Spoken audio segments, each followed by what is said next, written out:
epekto sa pag-order online para hindi mabudol ang isang lalaki sa Baguio. 3 araw hinintay ang order niyang set ng microphone. Pero laking dismaya niya sa kanyang natanggap. Nasa frontline ng balitang yan si Camille Samonte.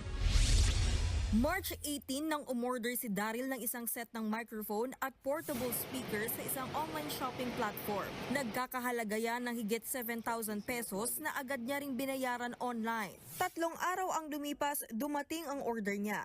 Nakunan pa sa CCTV ng kanilang opisina ang pagtanggap niya ng package mula sa rider. Pero pagbukas ng parcel, ang inaasahan niyang microphone set, isang pirasong gintong tornilyo pala ang laman. Actually, dumating siya with another item. So, since maliit siya, hindi ko na siya chinek. Akala ko freebie lang siya. Nung aking i-check, ito pala yung item na inaantay kong matagal na.